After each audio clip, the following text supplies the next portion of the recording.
Mr. Chairman, an absolute honor to have you here at the Reagan Library. It's always wonderful to be back. It inspires me, and it makes me gird my loins to engage in battle again, because this president inspired an entire generation, and I was proud to be called a foot soldier in the Reagan Revolution, even though I deserved no credit. Oh, no. I worked as a young Hill staffer at the time, and you deserved a lot of credit. I know that.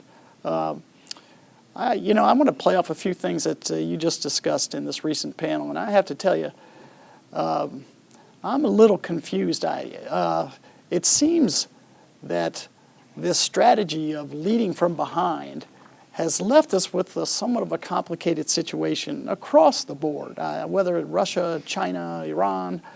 What is your view on, let's just take Syria, for example. How are we going to manage that now that we've so mismanaged it? Well, we're still the strongest nation on earth, and we still have the best military. Unfortunately, we've got a thing called sequestration, which has been very damaging, but that's another subject. But we have a president who came to the White House, the presidency, not to be Bush, not to be Bush, and that there would be a new relationship with Iran, which would be like Nixon to China, and a whole new relationship throughout the Middle East, thereby a diminution of crises which have plagued the region all throughout the 20th century, and leading from behind. All of those, and getting us out of wars, whether the war ends or not, just getting us out. Just as he, after he pulled all the troops out of Iraq, said, the war is winding down, we're leaving behind a prosperous, free, democratic Iraq. Al-Qaeda is on the run. We know that ISIS is the godchild of Al-Qaeda. So it was all based on the premise that there would be a new kind of world leadership. And that, of course, has been an abject failure. And I kind of entertained when my liberal friends act like what has happened over there is like an earthquake or a typhoon, some kind of natural disaster that just happens because they're acts of God. Well, obviously, that's not the case. This is the result of policies that failed. Let me just give you one example, and that was recently when the train and equip of certain groups of Free Syrian Army collapsed at the cost of $43 million for 5 of them, $9 million each. And the president's spokesman said, the President of the United States feels vindicated at this failure because he never supported it to start with.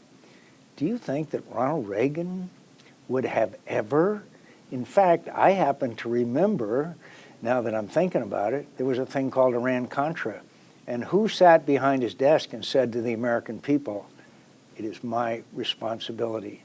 And you know, once Ronald Reagan said that, the American people were ready to move on. That's right. That's right. Let's turn to Russia for a moment.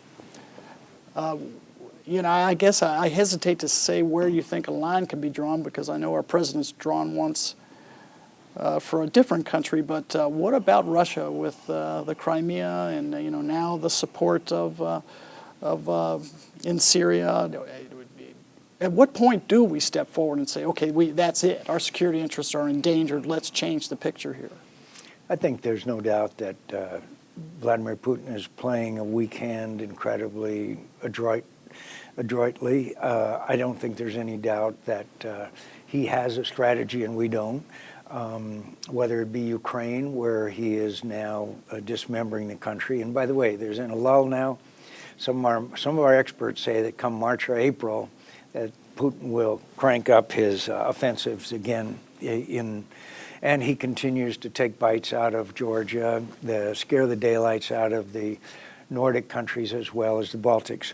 And he has achieved his goal of Crimea, which he had to have, and it was predictable he was going to move in once Yanukovych was thrown out to preserve his base.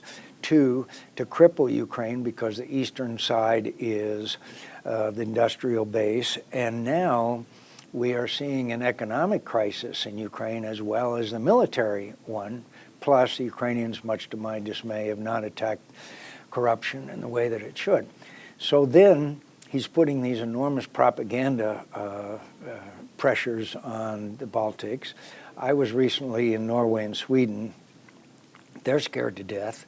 The Swedes are even thinking about joining NATO, if you can believe that. Now, I'm not saying they're gonna, but I'm saying they're thinking about it.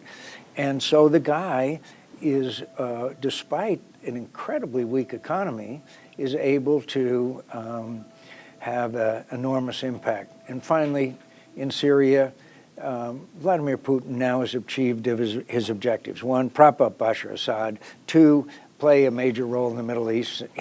Russia hadn't done that since Anwar Sadat threw the Russians out in 1973, and maintain his base on the Mediterranean.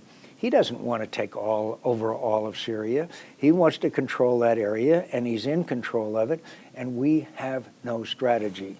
I believe that every member of this administration that has anything to do with national security should read the Pentagon Papers, because what we're doing, and a graphic example of that is 50 special forces.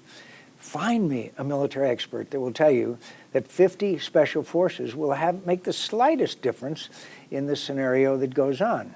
Meanwhile, the refugee problem sooner or later is going to have to be addressed by the United States of America. All of those refugees aren't going to want to just stop in Europe. And by the way, we're already starting to see a backlash in Europe because they don't think they can see an end to it. Yeah. You know, Mr. Chairman, Senator, this world would just be radically different had you been successful in 2008. I just have no doubt about that. The world seems like it's tearing apart at the seams, and I know with your philosophy and your heroism, we'd be facing a very, very different set of circumstances. And but could I just say, yeah, not a day goes by that when I'm discussing these issues that I don't think about Ronald Reagan. And I'm not saying that just because we are here. I'm saying it because here was a person who even on occasion, on a rare occasion, overruled his entire team of experts, i.e. Reykjavik, because he had the right instincts, but also he had the brains and the genius to surround himself with some of the smartest people that you and I have ever encountered in our lifetimes. I'm talking about Schultz and Weinberger and all of these different people that not all of them were good, but he surrounded himself with enough of them that he was able to do what Margaret Thatcher said, win the Cold War without firing a shot. That's right. And so a lot of times, what is it, WWRD, what would Ronald Reagan do? Oh, yeah, what would Reagan do? Yeah, right. What would Ronald Reagan do? A lot of times I say that, yeah. A lot of times. And I tell you, sometimes when I'm on the floor of the Senate and nobody agrees with me, the old hawk McCain, you know, he's out there, he wants to go to war again, I do think of two people, Ronald Reagan and Winston Churchill. Yeah. Not that I place myself in anywhere near their category, but I am inspired by the fact that they stood up for what they believed was right, even when maybe the majority was against them. Well, you and I remember, here came this cowboy from California, and oh God, he's going to take us into war. Oh my God, we've got to have détente with the Russians. When he said, take down this wall, oh my God, he probably antagonized the Russians when he said that. Brezhnev, I guess it was at the time. Yeah. Oh my God, or Gorbachev, I guess. I'm not sure who was it, but it wasn't Gorbachev. It was Gorbachev. Mr. Gorbachev, take down this wall. Yeah. You know, and oh my God, you know, I can remember some of those people are respected today. Whatever you do, don't let Germany reunite. I mean, and all these people, they're still respected and regarded today. Yet if you and I make a mistake, my friend, we are toast. But he does inspire me, and I must say that one of the great honors of my life was that the Reagans had a special feeling about the POWs. And he always kept that kind of special relationship with me, like he would invite me to White House dinners. A freshman Republican congressmen Yeah. in the minority. Sometimes there would be meetings with high-level people, and I would be invited, nowhere near commensurate with my position as a freshman Republican in an overwhelming Democratic House of Representatives. So I really believe that one of the great things that I'm able to do is come back from time to time to the Reagan Institute, because I think it's become the premier place where people meet and discuss the issues of the day. So thanks for having me. Oh, thank you. Just a final thing, Mr. Ian, talk about an inspiration. I believe, and you can correct me if I'm wrong, but Ronald Reagan wore a bracelet. POW bracelet, and whose name was on that bracelet? His name was Todd Hanson, and he was a major in the United States Marine Corps. And after Ronald Reagan became governor, he had a press conference talk about the plight of the POW MIAs. He invited all the POW families. So many were from California, because the bases in California and the carriers. And he was standing there in front of the podium, and he was beginning to talk about the POWs and his and Nancy's support. And a little boy came out of the crowd, tugged on his sleeve, and he leaned down, and it turned out that young Todd Hanson had to go to the bathroom. So he took Todd, he said he had not had that chore in a long time, took Todd Hanson, came back and began again. And Todd Hanson tugged on his sleeve again, and he leaned down, and he said, "Will you please help bring my daddy home?" Well, Ronald Reagan wore a bracelet with Major Hanson's name on it for the rest of the time, and it still brings tears to my eyes. Yeah. Mr. Chairman, it's just a delight to have you. Welcome back anytime. Thank you again. Thank you so much. Great.